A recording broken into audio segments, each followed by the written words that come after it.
देखिए बेटा, आज हम लोग एक नया चैप्टर स्टार्ट करेंगे, सारणी। इससे पहले हम लोग थर्ड चैप्टर किए थे।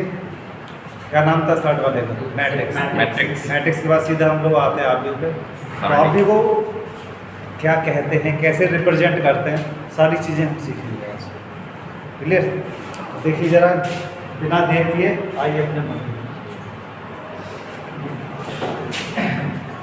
आज डेट होगी बेटा 8।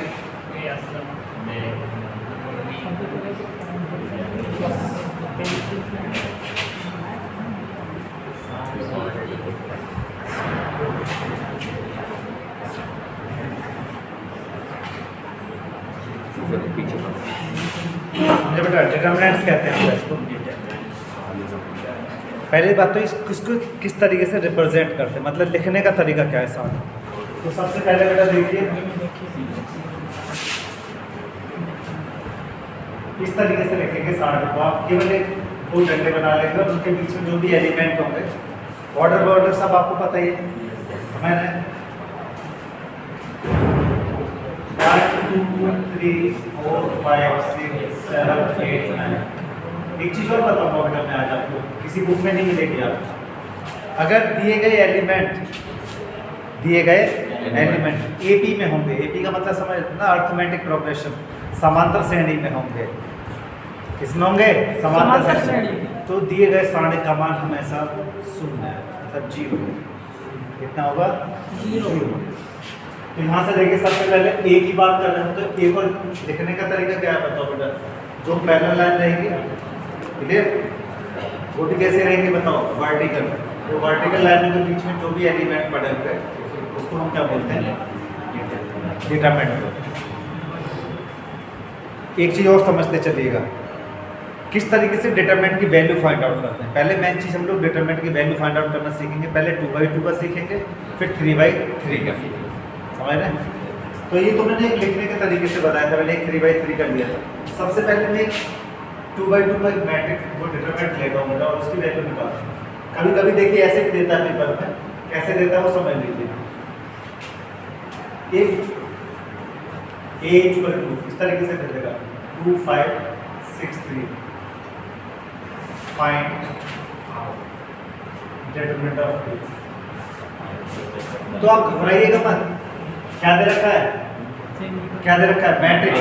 तो मैट्रिक्स को क्या करना है? इस मैट्रिक्स का क्या निकालना है आपको? डिटरमिनेंट a निकालना है। क्या निकालना है? Determinant of a। तो किस तरीके से होगा? घबराने वाली कोई बात नहीं। पहले a लिखिए और इसको जो भी एलिमेंट है वो किस में डाल दीजिए बताओ, जैसे कहा है उसमें। 2 5 6 3। मल्टीप्लाई करने का तरीका, फाइंड आउट करने का तरीका देख लीजिए पूरा गौर से, नहीं तो फिर गड़बड़ होगी बेटा लास्ट में। ध्यान से देखो, इसकी मल्टीप्लाई इसमें 2 3 जा 6, 2 × 3, फिर माइनस का साइन लगेगा बेटा। ऊपर चलेंगे तो माइनस और नीचे चलेंगे तो सीधा प्लस का साइन आएगा। कितना होगा बताओ? 30। कितना होगा? 6 - 30। 6 - 30 कितना होगा? -34। ए की वैल्यू हो रही है -34। इतनी बोल सकते हैं कि डिटरमिनेंट ऑफ ए की जो वैल्यू है वो कितना बताओ? 24।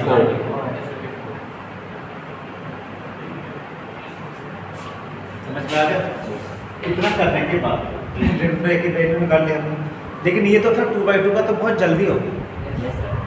समझ में आ रहा? कब वैल्यू जो है जब 3/3 का होगा तो कैसे सॉल्व करें? थोड़ा एलिमेंट अलग लेते हैं, क्योंकि ये तो हमने एपी का क्वेश्चन ले लिया और एपी में लेंगे तो इसका वैल्यू 0 निकलने वाली है, तो उसको कोई मतलब नहीं, एक दूसरी वैल्यू लेते हैं।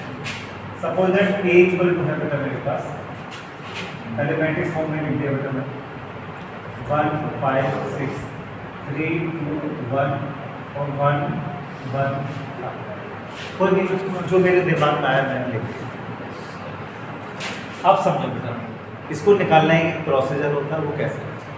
अब हम इसका एक्सपेंशन बोलते हैं, उसको प्रसार बोलते हैं। क्या बोलते हैं? एक्सपेंशन। अब देखिए, हम वहाँ से एक्सपेंशन करना शुरू करते हैं जहाँ से हमको सहूलियत हो, मतलब जहाँ से हम क्या पढ़े, इजी पढ़े, जहाँ से मल्टीप्लाई कम करनी पड़े, जहाँ से गुणा करनी पड़े आपको, समझ रहे हैं? जहाँ से ऐड सब्ट्रैक्शन कम करने पड़े, तो वहाँ से आप शुरू करें। अब वो डिपेंड करता है कि आप किसको लेना चाहते हैं। अब मैं बताऊँगा आपको धीरे धीरे की पहली चीज़ है, पहली सीढ़ी है, फिर बताता हूँ मैं आपको कि कहाँ से हम प्रसार हमको रियल में करना चाहिए। विस्तार हमको कहाँ से करना चाहिए, मतलब कहाँ से एक्सपेंशन शुरू करना चाहिए, जहाँ हमारे जिस रो में या जिस कॉलम में हमारे पास ज़्यादा जीरो हो वहीं से हमको शुरू करना चाहिए। कहाँ से शुरू करना चाहिए? जिस रो में या जिस कॉलम में क्या हो आपके सबसे ज़्यादा जीरो हो वहीं से शुरू करना चाहिए। क्यों? क्योंकि जितने ज़्यादा सपोज दैट 2 हो जीरो रहे तो हमको एक बार मल्टीप्लाई वगैरह सब करना पड़ेगा। क्या करना पड़ेगा? एक बार। समझ रहे हैं? इसका भी एक तरीका है। पहले देखिए, तो सबसे पहले determinant of a equal to लिख लीजिए। बोलिए बेटा 1 5 6 3 2 1 1 1 5। आप पहली बार कर रहे हैं इसलिए मैं आपको एक बहुत सिंपल मेथड बताता हूँ। एक बार सिंपल मेथड, फिर इसके बाद कि जी हम जब सीख जाएंगे तो किस तरीके से नहीं, फिर हमको टाइम बचाना रहेगा, टाइम टेकिंग वाला काम नहीं करना। तो ध्यान से देखिए, सबसे पहले आपको क्या करना है, कितना है आगे देखिए 1, कितना है 1। Determinant of a equal to यहाँ पे कितना बताइए 1। पहले एक बार देख लीजिए, आपको याद होगा यहाँ कितना है बताओ, a 1 1 होता था, यहाँ कितना होता है a 1 1, यहाँ 1 1। कोई दिक्कत? तो सबसे पहले आपको क्या करना पड़ेगा, -1 एक एलिमेंट लिख अपने आप से, क्या करना पड़ेगा अपने आप से। समझ में आ रहा है? -1 की पावर ये दोनों की दोनों ऐड करनी पड़ेगी, ये दोनों ऐड करनी पड़ेगी, ये दोनों ऐड करनी पड़ेगी। तो आपको क्या हुआ, ऐसे तो मैं बता सकता हूँ कि पहले प्लस ले लो फिर माइनस ले लो फिर प्लस ले लो, लेकिन वो कोई तरीका नहीं है। रियल में जो प्रोसीजर है वो क्या है, लिखने का तरीका ये लिखेंगे बेटा। यहाँ पे देखो -1 की पावर कितनी है बताओ, 1 + 1। पहली रो पहला कॉलम 1 + 1। समझ आ गया? क्यों प्लस में आता है क्यों माइनस में आता है वो सब सीख लीजिए। हाँ एलिमेंट कितना लिखा है बताओ, 1। कितना लिखा है 1, तो वो लिखा जाएगा। समझ में आ गया बेटा? वो क्या होगा, वो आपका लिखा जाएगा एलिमेंट। तो क्या लिखेंगे बताओ, यहाँ कितना लिखा है एलिमेंट 1। कोई दिक्कत? अब ध्यान से समझिएगा, फिर उस रो और उस कॉलम को गायब कर दिया। अब मैं जिस रो में मैंने लिया है उस रो और उस कॉलम को गायब कर दिया, कर देगा। और जैसे कि रो कॉलम को गायब, ये देखो ये रो गया ये कॉलम, ये रो गया ये कॉलम, तो क्या एलिमेंट बचा 2 1 1 5। क्या बचेगा 2 1 1 5। इतनी बात समझ में आई या नहीं आई? ये केवल पहला एलिमेंट के लिए सॉल्व किया। अब मैं किसके लिए करूंगा, इसके लिए और इसके लिए, फिर मेरा इसकी वैल्यू निकल जाएगा। समझ में आ गया? अगला एलिमेंट की बात करते हैं। तो अगला कितना बताया था बताओ, प्लस का साइन लगाइए। -1 की पावर कितना करना है बताओ, इन दोनों को ऐड करो 1 + 2 1 + 2। एलिमेंट कितना बताओ 5 को यहाँ डालिए। अब उस रो और उस कॉलम को उड़ा दीजिए, जिस रो में, तो रो तो ये गई बेटा, और कॉलम कौन सा है, ये वाला होगा। 3 1 1 5। समझ गया बेटा? 3 1 1 5। कोई दिक्कत हो तो बताइए, बिल्कुल इजीली करना, कोई दिक्कत नहीं होनी चाहिए। और अगर आप मेरा मेथड फॉलो नहीं करेंगे तो एक माइनस साइन की हर बार गड़बड़ है, और पेपर में वही सबसे खतरनाक माइनस प्लस का ही तो खेल है, वरना मैथ क्यों होता बेटा। फिर कितना करना है देखिए, यहाँ हो गया बेटा, फिर आपको उठाना है ये, यहाँ कितना करना है बताओ, प्लस -1 की पावर कितना बताओ 1 + 3 1 + 3। एलिमेंट कितना बताओ 6, तो 6 को यहाँ पे लिखिए। वही रो और वही कॉलम गायब कर दीजिए, तो रो तो ये गायब हो गया, कॉलम भी गायब। 3 2 1 1 3 2 1 1। कोई दिक्कत हो तो 1 1 अरे ये और ये गैप अपना 3 2 1 1। कोई दिक्कत है इसमें? समझ में आ गया नहीं? अब चलिए थोड़ा सॉल्व कर लेंगे।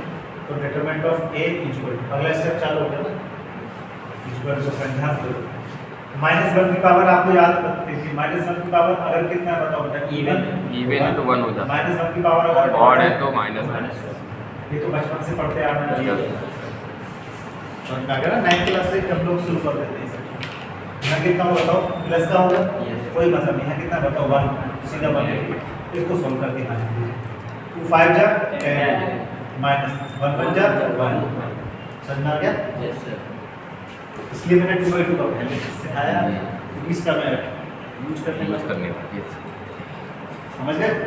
चलिए -1 की पावर 1 + 2 कितना होगा बताओ बेटा, 3 मतलब कैसे हो गया ऑड, और ऑर्डर कितना बताओ माइनस -5 3 पंजे 15 माइनस एक 1 तो दिक्कत नो सर अगला स्टेप बताइए कैसा होगा प्लस प्लस। माइनस का पावर यहाँ कितना बताओ 6 6 यहाँ कितना बताओ 3 माइनस 3 minus 2 ऊपर चलेंगे तो नेगेटिव पहले बताते हैं चलिए कितना बच गया 1 into 9 तो -5 into कितना बताओ 14 14 प्लस में 6 into 1 9 से 15 yes माइनस 14 पंजे 70 70 70 सही है yes sir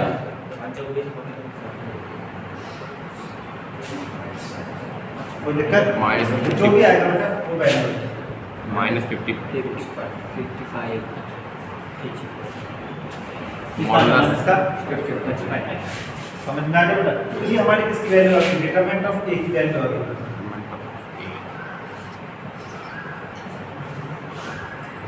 समझ में आया या नहीं आया कोई दिक्कत हो तो बताइए आया पक्की बात इसलिए मैंने एग्जांपल लिया मैं चाहता तो आपको प्रॉपर्टी के थ्रू बताता लेकिन प्रॉपर्टी के थ्रू क्या करता आपको टिपिकल लगता मैंने कहा एक एग्जांपल लिया पहले 2/2 देखो बेटा पहले 3/3 का एक उठाएंगे तो सीधा सीधा करते तो आपको पता भी नहीं पड़ता कि ये 2/2 का ही यहाँ से बन गया और 2/2 का बना तो 2/2 को सॉल्व कैसे करते हैं इसलिए स्टार्टिंग क्या है पहले 2/2 का उठाइए 2/2 का पहले सॉल्व कर दीजिए अब इसको आप निकाल के देखेंगे ध्यान से देखिए अब मैं ये तो था मतलब आपको सिखाने के लिए यस ये तो था आपको सिखाने के लिए लेकिन पेपर में आप कैसे करेंगे वहाँ तो आपको समय बचाना समझ आ रहा है नहीं आ रहा जब पेपर में करने का तरीका ये वाला क्वेश्चन होना चाहिए ध्यान से देखिए ये मान लिया हमने क्वेश्चन नंबर 2 मान लिया ये क्वेश्चन नंबर 1 मान लिया ये क्वेश्चन नंबर 3 मान लेते हैं इसको उठा लेते हैं उधर देखते हैं क्या करते हैं समझ में आया? जी सर सीख गए ना क्यों प्लस आता क्यों माइनस आता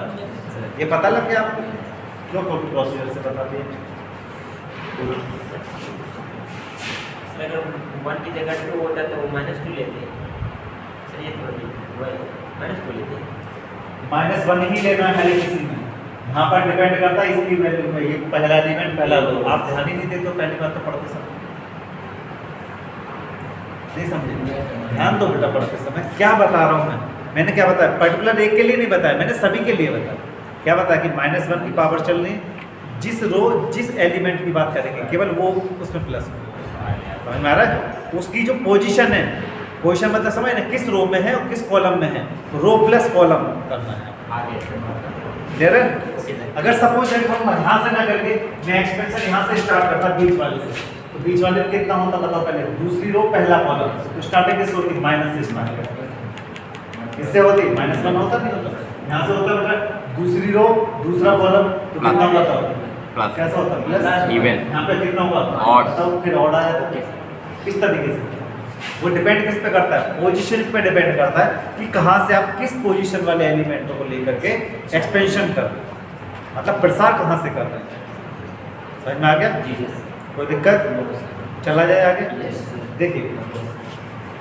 नेक्स्ट क्या बताते हैं उस क्वेश्चन को उठाइए जरा कितना देखिए 1 2 3 4 5 6 7 8 9 ये लिखना है ये हो गया क्वेश्चन नंबर 3 यस अब जब एग्जाम में आए तो आपको एक्चुअली क्या है ना कैसे जल्दी से करना है आपको समझ में आ रहा है कैसे जल्दी करना है ये तो मैंने आपको हर जगह लिख के बताया अब देखिए बिना लिखे थोड़ा सा काम करते हैं हैबिचुअल होइए तो सारी चीज़ें जी लगने लगेंगी कैसे करेंगे पहले वाले के लिए प्लस लिखेंगे दूसरे वाले के लिए माइनस लिखेंगे तीसरे वाले के लिए क्या लिखेंगे plus plus plus minus plus alternate sign मतलब एक बार प्लस तो एक बार माइनस एक बार प्लस तो एक बार माइनस समझ में आ गया ओके सर कोई दिक्कत चलिए माइनस ये प्लस निकाल लेंगे डिफरेंट ऑफ ये निकाल लेते हैं कितना बताओ 1 अब ध्यान से देखो मैं ऐसा नहीं करने वाला ऊपर ध्यान से देखिए अब मामला क्या है आप इस सोच लीजिए ऐसे हो जाएगा ये और ये पेंसिल से ही गायब कर दो 9 पंजे 45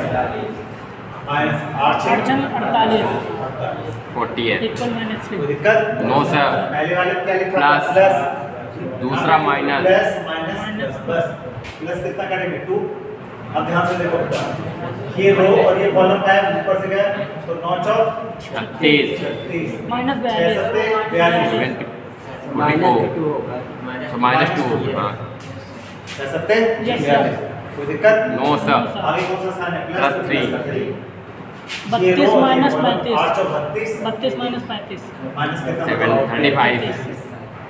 समझ में आ गया? Yes, sir. अब देखो सॉल्व कर लीजिए कितना Minus होगा? three. माइनस का 3 यहाँ पे करो माइनस का 2 इंटू बोलिए कितना बचे? Minus 6. 6 sir minus 6 Minus 6.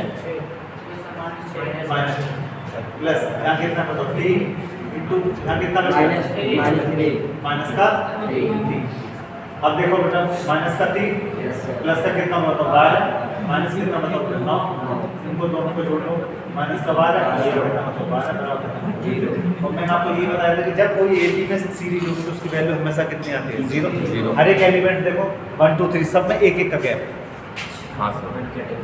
समझ आ रहा है? तो ये कंपटीशन में आते हैं इस तरह के क्वेश्चन कि जी 1 2 3 की जगह 5 6 7 8 9 मतलब लगातार देते पूछ लेगा इसकी वैल्यू कितना तो पहले तो दिमाग डालो कि सर ने बताया था कि जी अगर एपी में सारे एलिमेंट हों कितना होता है? शून्य। ऑटोमेटिक सॉल्व करने की जरूरत नहीं आंसर मारो सीधे 0 पहले बता दिया था नहीं बताया Yes, sir. कि भाई जब एपी में एलिमेंट्स होंगे उसकी वैल्यू किसके इक्विवेलेंट होगी? Zero. 0 के बराबर। और कंपटीशन में ऐसे क्वेश्चन आते हैं जिससे कि आपको मेंटलिटी टेस्ट करते हैं वो लोग एक्चुअल में आपने जो पढ़ा है वो सही है या नहीं समझे बेटा? रोक दिया